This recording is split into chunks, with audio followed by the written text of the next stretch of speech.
tabi'in wa tabi'it tabi'in bi ihsanin ila yaumiddin wa ila arwahi walidina wa muallimina wa zawil huquqi alaina ajma'in wa khususan ila hadrati Syekh Ibnu Aqil bisiril Fatihah.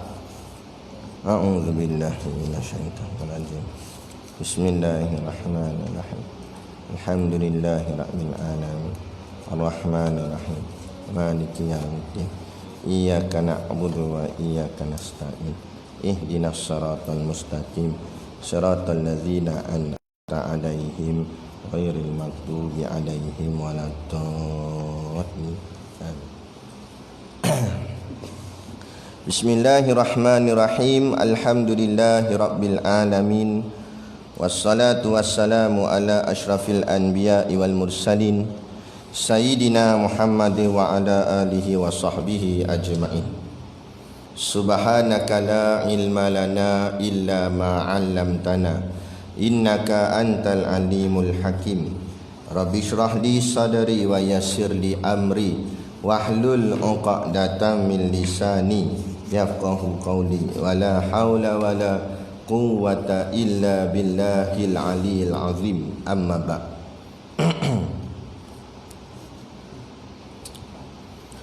Ya. 85 sembahyang Jumaat. Qala al-muallifu rahimahullahu ta'ala wa nafa'ana wa iyyakum bi ulumihi fid dharaini amin ya rabbal alamin. Kata pengarang kitab, sembahyang Jumaat. Syarat-syarat wajib sembahyang Jumaat itu 7 perkara. Pertama, Islam. Kedua, balik. Ketiga, akil. Keempat, merdeka. Kelima, lelaki. Keenam, sihat, tiada sakit. Ketujuh, mastautin, tetap tempat kediaman. Kita isi gitu satu tu. Jadi semayang, kalau bahasa Arabnya Jum'atun, tapi kita sebut Melayu Jumaat lah. Semayang Jumaat. Jumaat ni Jum'atun tu, Jum'ah tu ambil daripada perkataan jim mim ain, jamaah. Jamaah tu maksudnya himpun. Jum'ah ni menghimpunkan, perhimpunan. Dulu dia surau tak banyak. Zaman dulu biasanya orang buat masjid. Jadi bila buat masjid, ada masjid yang buat Jumaat, ada masjid tak buat Jumaat. Sebab penduduk dulu pun tak berapa ramai. Jadi masjid yang buat Jumaat, dia letak nama Masjid Jami'. Yang kita biasa dengar Masjid Jami' tu maknanya masjid yang mendirikan Jumaat. Tu maksud dia. Tapi bukanlah maknanya masjid yang tak ada nama Jami' tak buat Jumaat. Ni cerita zaman dulu. Syarat-syarat wajib sembahyang Jumaat itu 7 perkara. Maksud syarat-syarat wajib, maknanya sembahyang Jumaat tu hukumnya jadi wajib dengan sebab 7 syarat ni. Baru dia jadi wajib. Jadi kalau dia tak cukup syarat ni, tak kena 7 ni, maka sembahyang Jumaat tu tak jadi wajib atas dia. Jadi wajib sembahyang apa? Zuhur. Faham? Jadi maksudnya kalau tak ada salah satu daripada 7 syarat ni, dia boleh meninggalkan Jumaat. Tapi kalau ada 7 syarat ni, wajib dia kena sembahyang Jumaat. Itu maksudnya. Jadi apa dia syarat dia? Yang pertama, Islam. Itu syarat wajib sembahyang, wajib sembahyang Jumaat, Islam. Ini sama dengan syarat wajib sembahyang lah. Kedua, balik. Jadi budak yang belum balik tak wajib lah dia sembahyang Jumaat. Tapi kalau kita nak meraihkan ataupun nak mendidik dia, boleh, tak ada masalah. Tapi nak ceritanya, keduanya balik tu jadi wajib. Ketiga, akil. Akil maknanya berakal. Orang gila tak wajib. Tak kata sembahyang Jumaat, sembahyang lain pun tak wajib kak. Keempat, merdeka. Jadi hamba tak ni. Sebab apa? Sebab hamba ada tuan dia. Jadi kena ikut arahan tuan. Kelima, lelaki. Perempuan tak wajib sembahyang Jumaat, tapi ada tempat yang perempuan boleh sembahyang Jumaat. Tapi kat uruf di tempat kita tak buat lah. Tapi kalau perempuan tu nak sembahyang Jumaat, boleh. Cuma tak wajib. Nak cerita sini wajib. Wajib ke tak wajib? Keenam, sihat, yakni tiada sakit. Jadi macam corona ni juga. Jadi betul lah fatwa ulama buat tu. Makna kata kalau dia sakit, positif dan sebagainya, gugur kewajipan dia sembahyang Jumaat. Jadi tak payah datang, sebab dia akan menyebabkan orang lain berjangkit pula. Tapi kalau dia sihat, tak ada masalah, wajib dia, tak boleh gugur wajib Jumaat tu. Ketujuh, mastautin. Makna mastautin dalam kurungan dia buat tetap tempat kediaman. Okey. Dia ada tiga. Satu mastautin, yang kedua mukim, yang ketiga musafir. Beza tiga-tiga ni. Mastautin orang yang duduk tetap di situ. Tempat tinggalnya tu dipanggil watan. Watan tu maksudnya tempat dia tinggal, tempat dia menetap. Dia kerja situ, duduk situ, nikah kahwin situ, apa semualah. Situ. Tu mastautin. Yang kedua dipanggil mukim. Mukim ni orang yang singgah satu tempat lebih daripada 3 hari. Tetapi bukan menetap di situ. Dia menetap sementara. Macam antum yang duduk di pondok ni dipanggil mukim, bukan mastautin. Sebab pondok ni bukan rumah sendiri. Pondok ni tempat kita tinggal sementara. Tapi kalau guru-guru, macam Tok Guru dan sebagainya, yang memang dia duduk sini, dia khidmat sini, dia kerja sini, kan? Sebab dia memang dia dah jadi orang kampung sini dah. Itu mastautin. Tapi kalau duduk asrama, asrama bukan mastautin, kan? Asrama tu mukim. Maknanya sebab dia duduk sementara. Esok-esok kan baliklah, 3-4 tahun ngaji ke balik. Gitu. Yang ketiga musafir. Musafir ni dia singgah satu-satu tempat kurang daripada 3 hari. Itu musafir. Jadi beza ketiga-tiga ni. Jadi yang jadi syarat wajib ni mastautin. Makna kata yang mesti kena kira ni mastautin. Walaupun begitu, jadi kami ni mukim tak payah pergi sembahyang Jumaat lah. Tak kena pergi juga. Sebab tak ada apa-apa masyaqqah, tak ada apa yang menghalang kita untuk buat sembahyang Jumaat. Tapi nak cerita yang dikirakan syarat wajib tu, iaitu dari kalangan mastautin tadi tu. Selesai. Kita terus pergi ke fardu Jumaat. Fardu Jumaat, fardu tu maknanya wajib. Jadi wajib Jumaat. Fardu Jumaat itu 3 perkara.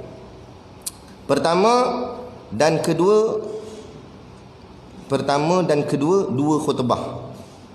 Jadi maksudnya dalam Jumaat tu mesti ada 3 ni. Kalau tak ada, tak sah Jumaat tu. Jadi yang pertama dan kedua dia kata 2 khutbah. Maknanya khutbah pertama dan khutbah kedua. Kalau buat satu je khutbah, tak sah. Kena buat juga 2 khutbah selagi mana ada waktu. Kalau dah luput waktu, kena ganti dengan zuhur. Hendaklah dibaca kedua-duanya dengan berdiri. Dan wajib khutbah itu dibaca dalam keadaan berdiri. Duduk tak boleh. Dan kalau khatib tu tak larat berdiri, tukar orang, cari khatib yang boleh diri. Melainkan masjid tu semua duduk, semua tak boleh diri, panggil masjid duduk nama dia. Tu barulah khatib duduk. Sebab dah semua tak boleh berdiri. Tapi yang gimana boleh diri, yang ada orang boleh diri, kena berdiri, wajib. Jadi berdiri dalam khutbah tu salah satu rukun juga tu, kan? Tak boleh buat lebih kurang. Dan hendaklah duduk khatib di antara 2 khutbah. Tu pun rukun juga. Jadi belajarlah baca khutbah. Jadi lepas habis khutbah pertama, barakallahu li wa lakum bil Quranil azim, habis semua tu duduk sekejap. Duduk tu rukun. Kalau dia tak nak duduk, malah aku nak duduk, alang-alang dah berdiri, tak sah. Kena duduk. Duduk sekejap, kan? Kena duduk tak? Tak nak duduk tak? Tonyoh dengan batang tu. Datang khutbah. Suruh duduk, tak nak duduk. Ketiga, hendaklah diperbuat 2 rakaat dengan berjemaah. Ini syarat. Ini kewajipan. Dan hendaklah lepas khutbah fardu dia tu, iaitulah mesti kita buat semayang 2 rakaat. Yakni 2 rakaat tu Jumaat je lah. Semayang Jumaat, dan semayang tu mesti buat dalam berjemaah. Seorang-seorang tak sah. Dia baca khutbah, dia semayang seorang, tak boleh. Dia mesti berjemaah. Okey, selesai. Jadi 3 ni fardu Jumaat. Tak ada ni tak sah Jumaat. Salah satu daripada 3 ni. Tadi syarat wajib, biar pandai beza lah. Syarat wajib tu makna kata buat ke tak kena buat Jumaat. Itu nak mewajibkan tak mewajibkan. Yang ni bila dah buat kena ada apa? Kena ada apa? Kena ada 3 ni. Tak ada 3 ni, Jumaat tu tak sah. Solat Jumaat tu tak sah. Jadi ada orang tanya, kalau dia datang lambat, dia tak dan dengar khutbah, sampai-sampai tu orang dah semayang, tapi dia dan masuklah semayang, sah tak Jumaat dia? Sah. Sebab apa? Sebab tadi masa dia datang lambat tu khutbah ada tak tadi? Ada lah tu. Apa masalah? Dia nak kata tak sah ni bila khutbah tak ada. Sampai-sampai tu dah semayang. Lepas tu dia tanya orang sebelah. Tak ada. Kan? Boleh faham? Tapi ada khutbah, dia yang tak datang, lambat. Tu lain. Syarat sah Jumaat itu 5 perkara. Sekarang syarat sah pula. Maksud apa beza syarat sah dengan fardu Jumaat tadi? Fardu Jumaat tak ada dia, tak dipanggil Jumaat. Maksudnya nak kata sah pun tak ada bicara sah, sebab memang tak terpakai. Tak terpakai terus Jumaat tu.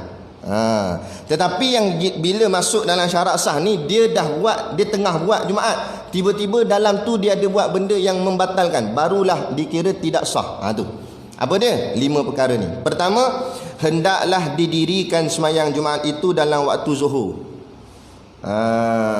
Dia buat 2 khutbah, lepas tu semayang 2 rakaat berjemaah, tapi waktu asar. Jadi itu maksud tak sah tu. Faham? Walaupun fardunya ada. Itu maksud dia. Biar beza antara fardu dengan syarat sah ni.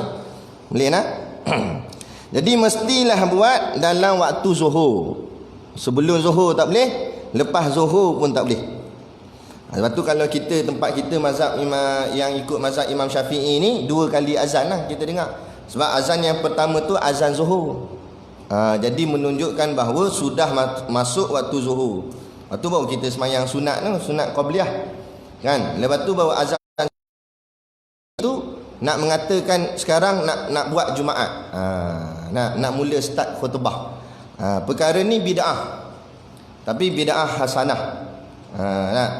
Yang ditambah oleh sahabat dengan tujuan untuk memanggil orang dengan azan kali kedua tu, nak panggil orang bahawa Jumaat dah nak didirikan.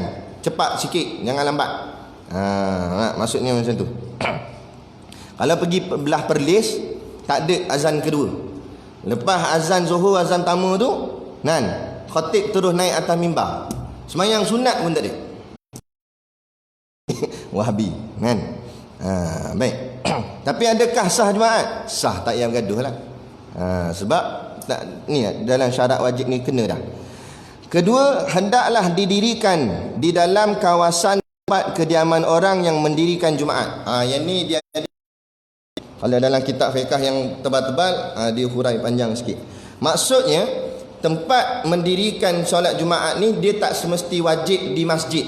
Tak semesti wajib di masjid. Yang wajibnya berjemaah, sama ada di padang ke dan sebagainya. Tetapi tempat nak mendirikan Jumaat tu mestilah tempat itu berdekatan dengan kawasan tempat tinggal orang, sama ada di tengah-tengahnya atau di tepinya. Yang kata yang kedua ni, kalau katalah nak kedua ni tak sah, maksud tak sah tu rumah, contoh macam mana? Ni orang semua tinggal kampung sini. Lepas tu dia pergi buat Jumaat di jalan nak pergi Beruah tu. Situ tak ada orang tinggal, dia buat Jumaat situ, tak sah. Kenapa tak sah? Sebab mana ada orang tinggal situ? Dia kena buat Jumaat di kawasan yang ada orang, ada tempat duduk, ada penduduk-penduduk, ada kampung situ. Faham? Dia begitu.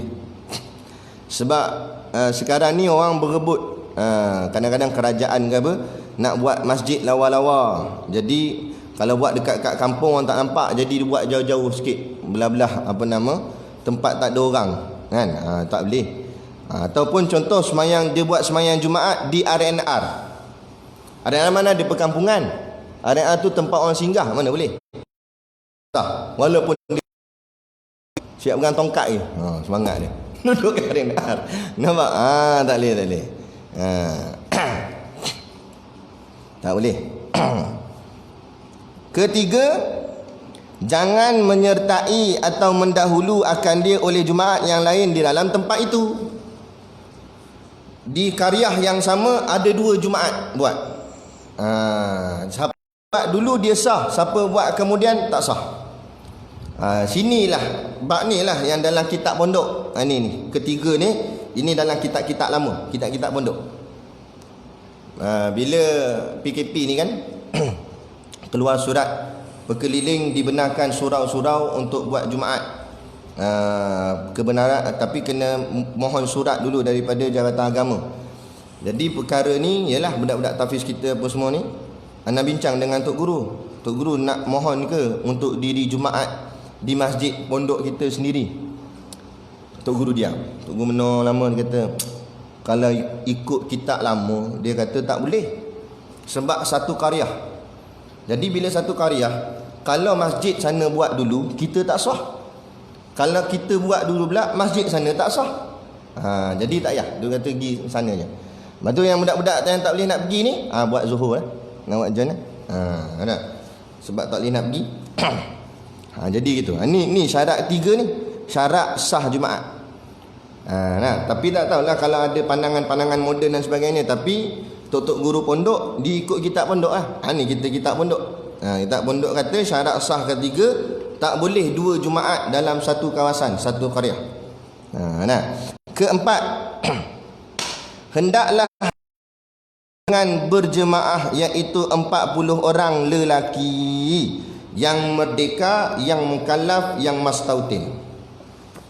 Syarat sah Jumaat tu mestilah ada 40 orang lelaki, dan lelaki tu mesti lelaki yang merdeka, bukan hamba. Dan lelaki tu mesti lelaki yang mukallaf. Mukallaf tu ada 4 ciri tu.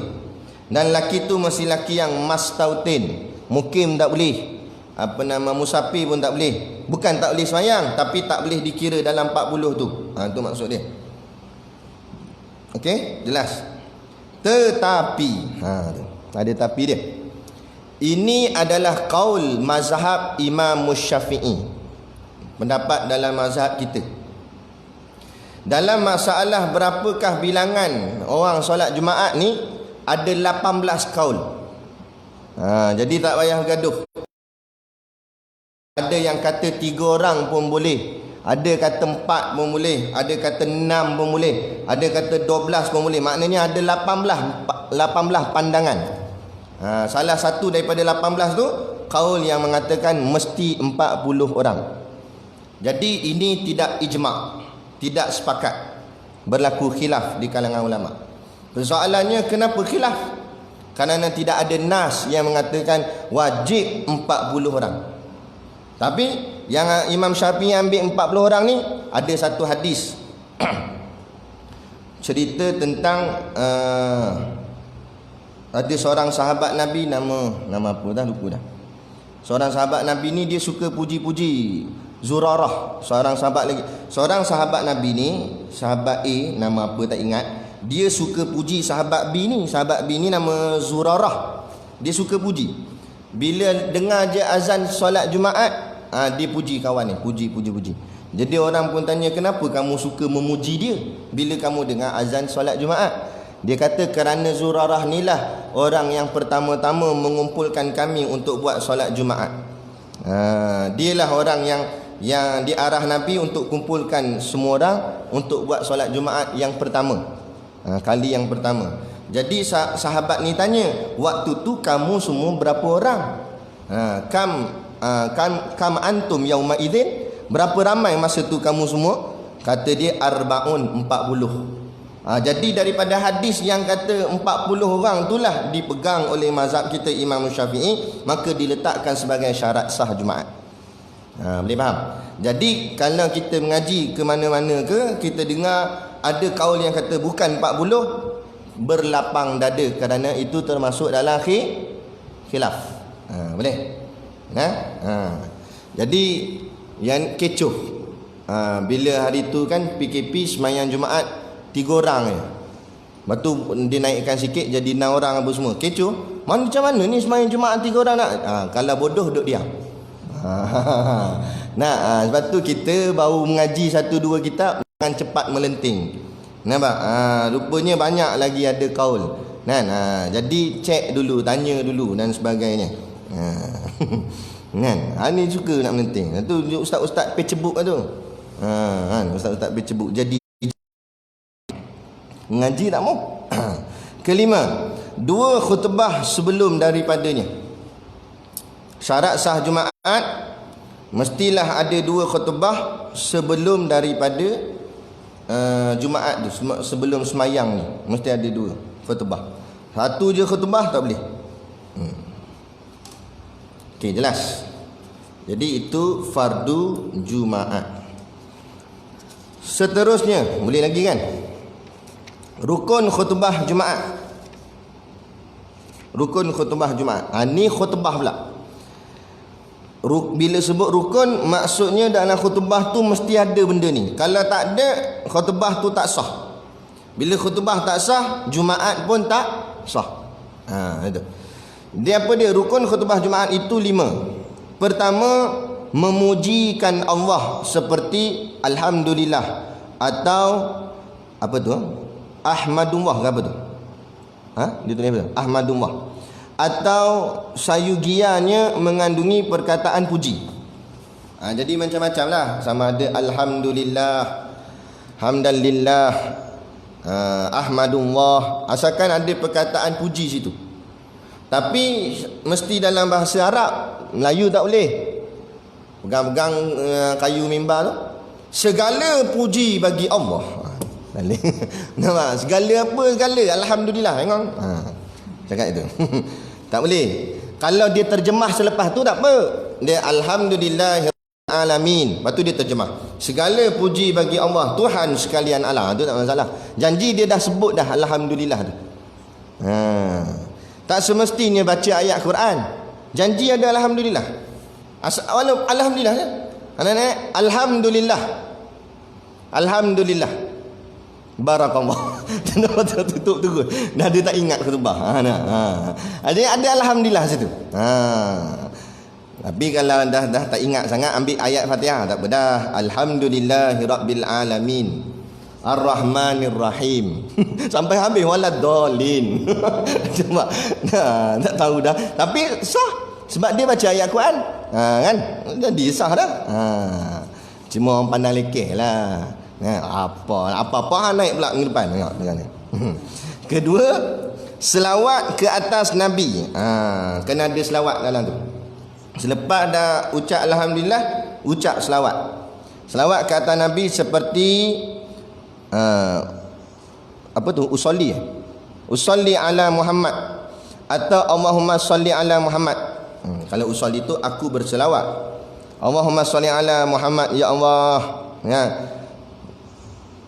Selawatlah atas apa nama Nabi kita Nabi Muhammad, memberilah rahmat kepada Nabi Muhammad. Maknanya apa-apalah yang perkataan di dalamnya ada perkataan selawat.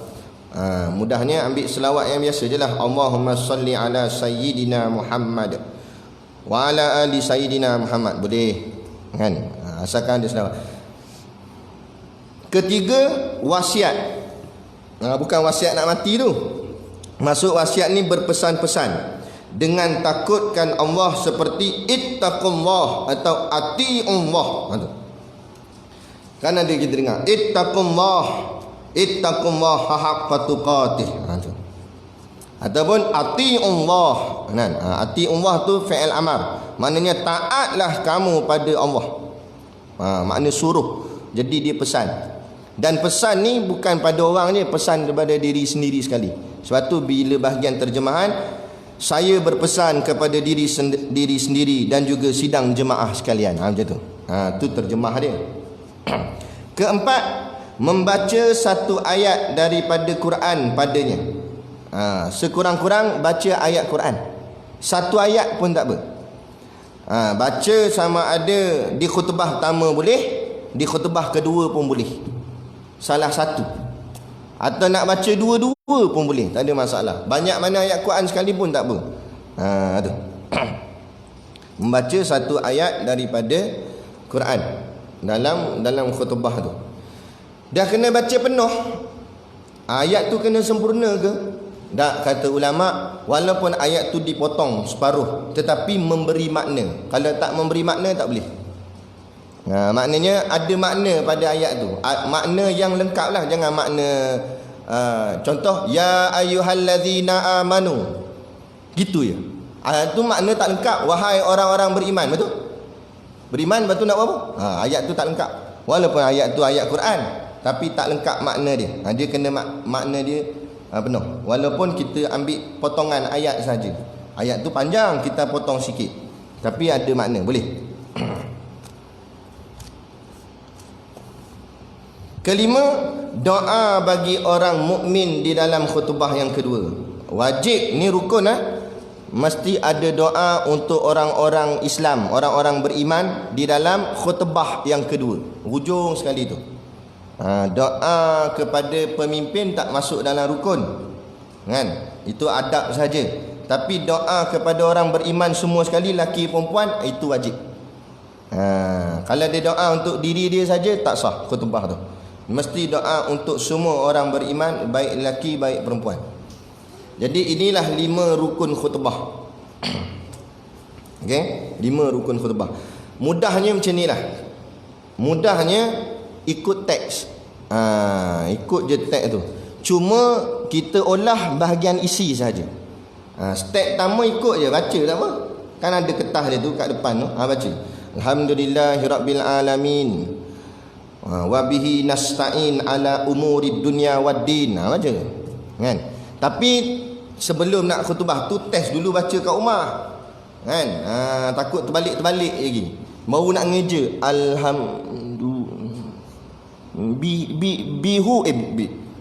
ada pula dalam khutbah. Mana nampak? Jangan ngarutnya tu. Sebab dia khutbah dengan kuliah lain. Khutbah dengan ceramah ni lain. Ceramah atau kuliah kita boleh gitu, tak apa. Apa nama boleh. Apa nama apa tak ingat. Boleh menong sekejap boleh, tak ada masalah sebab ceramah kuliah. Dia bukan ada protokol pun. Sebab dia jenis macam sempoi gitu je. Tapi khutbah ni protokol. Khutbah ni ucapan. Tak boleh buat lebih kurang, tak boleh. Apa nama tajuk khutbah apa tak tahu. Tak boleh macam tu. Kan? Itu dikira inilah main-main lah. Sebab khutbah ni dia mengesahkan sembahyang jemaah tu. Dia dikira ibadat. Jadi kena jaga tata tertib apa semua tu. Kan? Kalau kuliah ni dia tak ada benda sangat. Dia majlis ilmu gitulah. Jadi tak boleh buat lebih kurang. Jadi baca je, baca sampai dekat sidang hadirin yang dirahmati Allah. Mula dah masuk tajuk dah. Masuk tajuk pandai-pandai lah. Kalau tak nak ikut tag pun, kita nak ulah kita sendiri pun tak ada masalah. Lepas tu bahagian belakang ikut balik kertas tu. Barakallahu li wa lakum bil Quranil azim. Baca sampai habis. Lepas tu duduk. Lepas tu naik khutbah yang kedua. Ni saya bagi tip. Khutbah kedua tak payah olah, ikut sebiji je. Tok guru buat macam tu, anak pun buat macam tu. Khutbah kedua ikut negeri mana. Jangan salah negeri. Khutbah negeri Perak, pergi ambil teks Selangor. Baca dalam doa pun Sultan Selangor punya. Sultan Perak kata nama betul. Nampak? Jadi salah. Jadi orang komplain nanti kan susah pula. Kan? Jadi biar tengoklah negeri mana kita, cik mana panggil. Tengok dia dalam negeri mana. Ikut negeri dia. Khutbah kedua senangnya baca je, ikut je sebiji. Ada. Baik. Jadi selesai. Itulah khutbah Jumaat. Boleh Boleh khutbah Kita bincang dengan masjid depan ni, nanti kita buat gili-gili lah. Bagi senarai nama, setiap pelajar pondok kena test seorang-seorang, kan, bagi khutbah. Nah, baru betul, kan. Bukan ada orang pun pakcik-pakcik situ gini. Tak ada masalah. Cuba nak latih diri je, nak latih diri tu boleh bercakap kat depan. Baik, sikit lagi lah, habiskan dah terus. Syarat khutbah Jumaat. Tadi rukun, ni syarat. Syarat khutbah itu 8 perkara. Makin banyak lah, 8 pula, tadi 5. Pertama, hendaklah sekalian rukunnya dengan bahasa Arab. Yang rukun-rukun tadi, pertama, kedua, tiga, keempat, kelima ni, kan, mestilah dalam bahasa Arab. Ni rukun 1, 2 dan 3 mesti dalam bahasa Arab. Baca ayat Quran pun mesti dalam bahasa Arab, takkan baca Melayu pula. Mestilah dibaca dalam bahasa Arab. Dan tertib rukunnya yang 3. Masuk rukunnya yang 3, 1, 2, 3 tu kena tertib. Adapun 4 dia tak masuk tertib. Boleh faham? Maknanya mesti Alhamdulillah dulu, baru selawat. Jangan selawat dulu baru Alhamdulillah, tak kena. Dia kena Alhamdulillah dulu baru selawat. Lepas selawat baru wasiat. Tu tertib memang gitu. Ada pun masuk yang keempat, baca salah satu ayat Quran, tu tak masuk dalam tertib. Sebab tu kita sebut tadi, boleh nak baca ayat Quran dalam khutbah pertama pun boleh, nak baca dalam khutbah kedua pun boleh. Khutbah pertama langsung tak bunyi ayat Quran, dia ceramah aja. Masuk khutbah kedua baru dia baca ayat Quran. Boleh. Okey. Kedua, membacanya kemudian gelincir daripada matahari. Dan khutbah tu mesti betul-betul dah masuk waktu zuhur. Gelincir matahari tu maksudnya dah masuk waktu zuhur. Ketiga, berdiri membacanya jika kuasa, dan wajib berdiri. Tapi kalau memang tadilah macam kita sebut tadi, tak ada siapa dah boleh berdiri waktu dalam keadaan tu, barulah boleh duduk. Bila tak ada langsung orang yang boleh berdiri, nak ganti tempat baca khutbah tu. Keempat, duduk di antara keduanya. Kedua mana? Kedua khutbah. Itu pun syarat khutbah. Maknanya lepas habis khutbah pertama, duduk sekejap, baca doa tak ada khusus. Nak doa apa minta lah, sebab itu waktu mustajab doa. Kelima, mendengar 40 orang. Mesti 40 orang depan kita tu dengar. Ini jadi syarat dalam mazhab kita Imam Syafi'i. Mesti sekurang-kurang 40 orang dengar dua-dua khutbah. Tapi ialah mana nak dan kita nak kira. Jadi untuk nak lebih selamat, kan, kalau kita ada pilihan masjid lah, nak lebih selamat kita cari masjid yang ramai betul orangnya. Terlebih. Sebab apa? Kalau ghalibnya kebiasaannya, bila orangnya terlampau ramai, mestilah dapat 40 orang yang dengar. Tapi kalau masjidnya macam ngam-ngam je, takut dalam 40 tu tidur, kan, 39 tidur. Seorang je yang jaga. Yang jaga tu pun untuk imam tu lah khatib tu. Baik. Mendengar 40 orang. Keenam, berturut-turut di antara rukunnya. Dan rukun-rukun tu mesti muwalat. Maksud muwalat, jangan diselang dengan benda-benda yang bukan-bukan, ataupun berhenti yang lama. Sebab tu kita cakap baca khutbah tak boleh tak boleh berhenti-berhenti. Sebab tu kena check dulu nak baca apa. Kan ada point dulu apa semua. Ni dia berhenti. Sebab tengok ayat tu tak kerti nak eja, lama. Kat 5 minit tak boleh. Tak boleh sangkut berhenti lama-lama gitu. Jadi mesti berturut-turut di antara rukun-rukunnya, dan berturut-turut di antara dua khutbah. Lepas habis khutbah pertama mesti terus kepada khutbah kedua. Tak boleh lepas habis khutbah pertama buat benda lain dulu, turun dulu, pergi cek nama. Tadi terlupa nak tulis nama, scan. Nak lepas habis khutbah pertama tu imam pergi tulis nama pula. Ya. Ketujuh, bersih daripada hadas dan najis. Walaupun bukan semayang, dia baca khutbah, tapi kena suci, kena ambil uduk. Kalau terkentut tengah khutbah tak boleh, tak sah khutbah tu. Kena turun. Ganti orang lain ke macam mana ke? Tak boleh, sebab dia kena bersih daripada hadas dan juga najis. Ke-8, menutup aurat. Tengok daripada atas mimbar tu nampak kemas tu imam. turun-turun seluar pendek.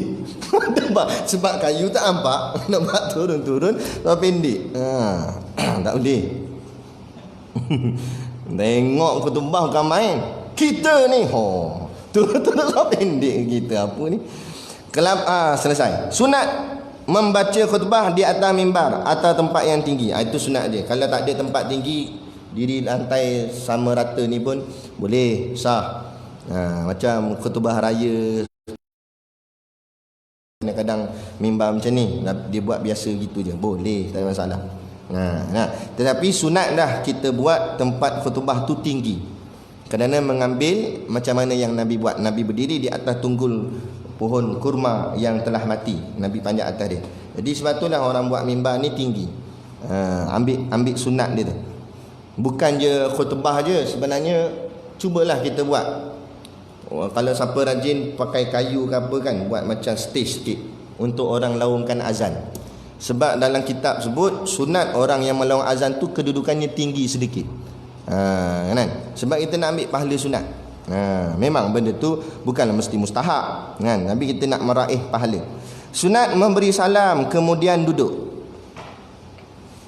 Sunat memberi salam kemudian duduk. Jadi mula-mula bagi salam tu, Assalamualaikum warahmatullahi wabarakatuh. Lepas tu duduk dulu. Kan? Bagi apa nama tu, Tok Bilal tu, dia nak azan. azan tanda nak Jumaat. Jangan lepas bagi salam bantai terus. Tak sabar sangat. Kawan tu dah panik dia tadi duduk berlatih kat bilik. Assalamualaikum warahmatullahi wabarakatuh. Tuan-tuan sekalian. Dia ingat ceramah apa? Ceramah politik ke benda. Tok Bilal tengok macam ni. Aku nak azan. Aku nak azan tak dapat. Maju Tok Bilal tu. Start motor balik. Sunat khutbah itu ringkas, fasih dan terang. Ni banyak orang silap buat. Dalam hadis Nabi SAW sabda, sebaik-baik khutbah itu pendek dan solatnya panjang. Yang sebetulnya khutbah pendek, sembahyang panjang. Tu betul. Itu yang Nabi suruh. Ada hadis dia. Lupa hadis dia. Tapi ada jumpa hadis. Nabi kata khutbah pendek, sembahyang panjang. Maknanya bila sembahyang panjang, time sembahyang tu baca surah panjang sikit apa? Tapi time khutbah pendek kan? Alhamdulillahirabbil alamin. Wassalatu wassalamu ala asyrafil anbiya'i wal mursalin wa ala alihi wa sahbihi ajmain. Ittaqullah usikum wa iyaya bitaqwallah faqad fazal muttaqun. A'udzu billahi minasyaitonir rajim. Ar-Rahmanir Rahim. Allah yang Maha Pemurah lagi Maha Penyayang. Barakallahu li wa lakum. Sahabat semua ada. Alhamdulillah ada. Selawat ada. Wasiat taat pada Allah ada. Ayat Quran ada. Apa barakallah. Makmum bawah. Makmum bawah. Sonok ada. Sekejap je khutbah. Kan? Ini berjela-jela, kelepang-kelepung. Nampak? Kawan dah gini.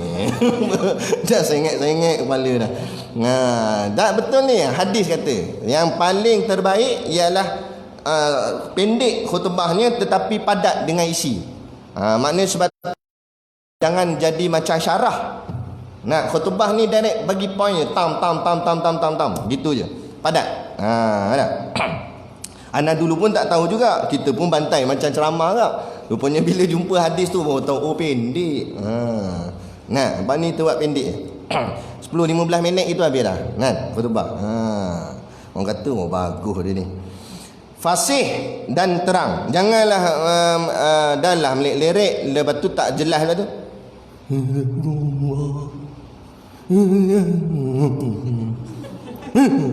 Sekali-sekali terkuat kawan. Terkejut tu. Tak jelas. Betul. Ada anak pernah semayang satu masjid. Kita terlambat sikit semayang belakang. Tapi begitu lah speaker ni. Kata apa benda tu imam kat atas ni. Nak tegur takut jadi sia-sia. Diam gitu je lah. Jadi kena jelas. Suara tu biar jelas, lantang, fasih dan terang. Sunat bertalqin di atas pedang atau tongkat atau seumpamanya. Maksud talqin ni dengan membimbing. Maknanya talqin tu makna bimbing, maknanya dipegang. Pedang. Dipegang pedang boleh, pegang tongkat boleh, atau seumpamanya. Seumpama pedang atau seumpama tongkat. Sebab tu tok guru kita dulu Nak tak pernah tengok, tapi orang kampung sini cerita. Dulu tok guru kalau khutbah kat masjid kita lah, bukan masjid luar, masjid kita, tok guru pakai pedang khutbah, pegang pedang. Nak? Tu. Yang seangkatan dengannya lah, yang menunjukkan syiar. Jangan pegang cangkul dah lah. Tak ada syiar cangkul, tak nampak gah. Bukan cangkul ni. Nak? Jadi pegang pedang ataupun tongkat atau seumpamanya, lembing ke, gitulah, benda-benda yang nampak garang. Sebab ni khutbah. Khutbah Nabi dalam hadis matanya merah. Maknanya suaranya lantang dan tegas. Cengih lah maksudnya, kan? Lepas tu lagi dia kata sini, sunat jangan berpaling kiri dan kanan. Itu pun sama. Kita pun dulu tak mengaji sangat. Tu kiri kanan, kiri muncul tak boleh belakang. Nak kiri kanan sebenarnya tak boleh. Sunat dalam khutbah straight je, pandang depan, tak payah pandang kanan, tak payah pandang kiri, straight je. Dan tak ada naik-naik tangan. Kita habis naik siku-siku. Kita ni nampak? Tak ada. Khutbah gini ya, straight je. Ittaqullah, gitu je. Gitu je sebenarnya khutbah. Sebenarnya khutbah ni bila cek balik syarat rukun apa semua ni taklah susah mana. Sebab pendek, lepas tu dah bagi rukun-rukun dia, baca satu ayat Quran, baca terjemahan, hurai sikit, dah selesai. Barakallah. Senang je sebenarnya khutbah. Tapi apa yang kita semua jadi takut nak khutbah? Sebenarnya bila dah tahu cara, mudah je, kan? Tak ada apa sangat pun. Jadi kita berhenti setakat ni dan kita akan sambung sunat Jumaat. Maksud sunat Jumaat ni, pada hari Jumaat tu apa benda yang kita nak buat supaya dapat boleh pahala masa kita nak pergi sembahyang Jumaat tu. Itu dipanggil sunat Jumaat. Boleh nak? Ada soalan nak tanya?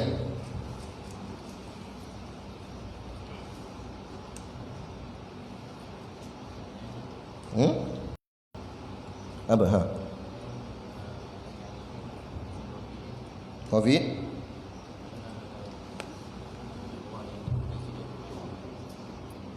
Orang yang tak pergi sembahyang Jumaat, apa hukum? Okey, baik. Asal hukum sembahyang Jumaat tu dia tak boleh tinggal lah. Wajib lah, kan? Kemudian keluar arahan pemimpin mengatakan tak boleh sembahyang Jumaat. Dan memang ada pandangan dalam mazhab Hambali, apa sahaja yang melibatkan perhimpunan mesti kena wala ataupun kena minta izin daripada pemerintah, termasuk solat Jumaat. Sebab solat Jumaat itu solat yang didirikan secara berhimpun ramai.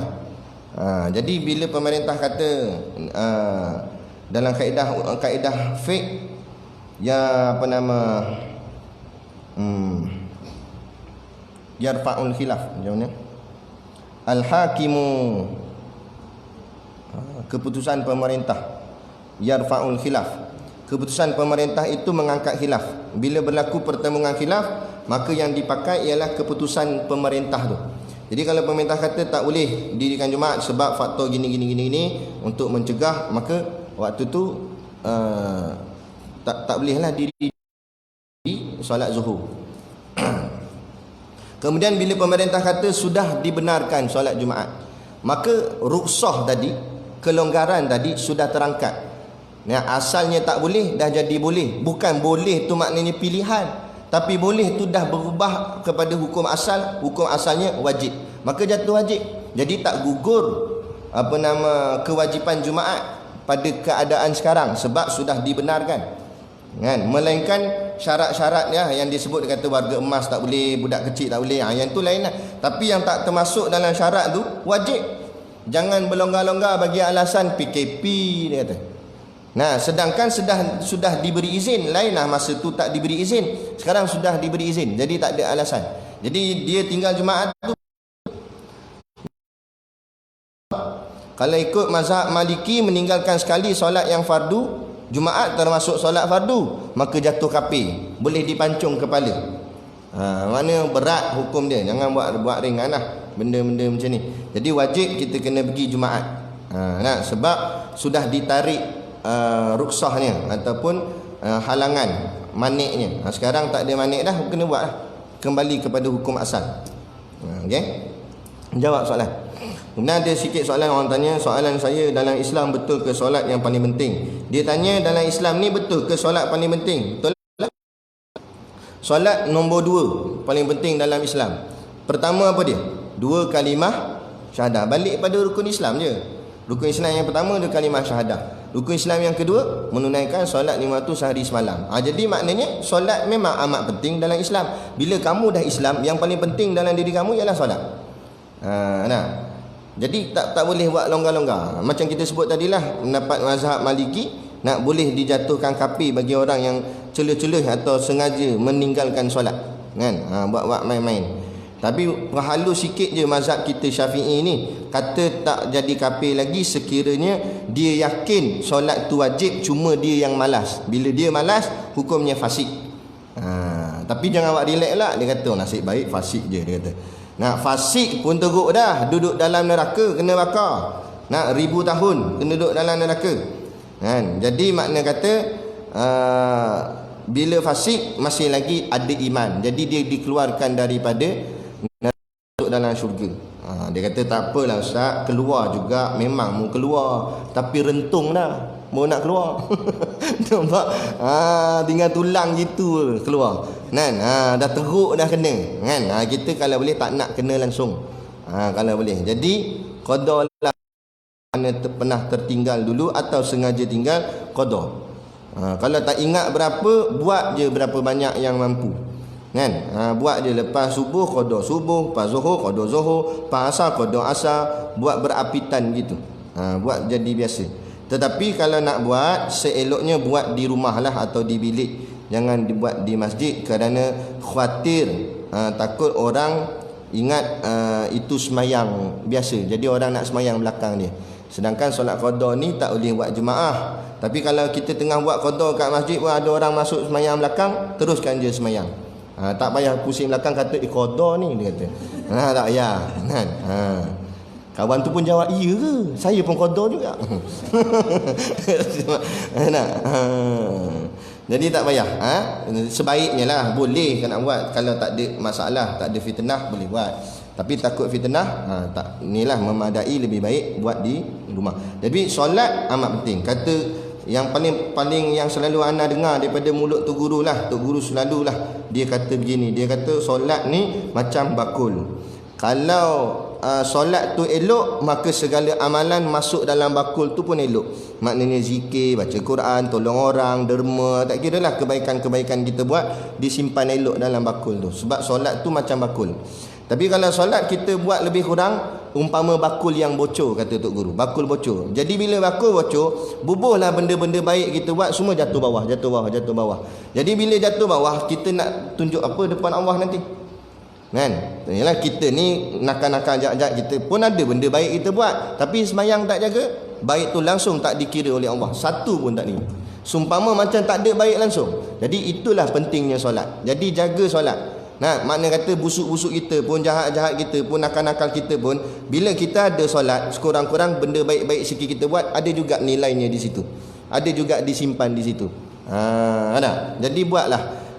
Semalah-malah macam mana pun, dirikanlah semayang. Tegakkanlah. Buat dia solat. InsyaAllah dengan perangai kita yang tak berapa elok ni, bila kita istiqamah semayang tu sendiri, InsyaAllah dia akan menyuci hati kita. Sebab tu dua pesanan guru kita, Tok Guru Siddiq Nur di pondok ni, dia tak minta banyak. Kalau khidmat malas, tak apalah, dia kata dia boleh tahan lagi. Apa benda lain semua malas nak buat, orang buat gotong royong, dia tidur lah apa semua, tak apalah kalau yang tu pun turut-turut malas.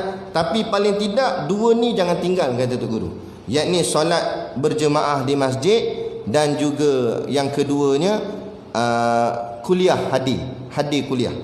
Sebab apa? Sebab sejahat mana pun kita, seteruk mana pun kita, kalau kita jaga dua benda ni, insya-Allah dia akan cuci hati kita.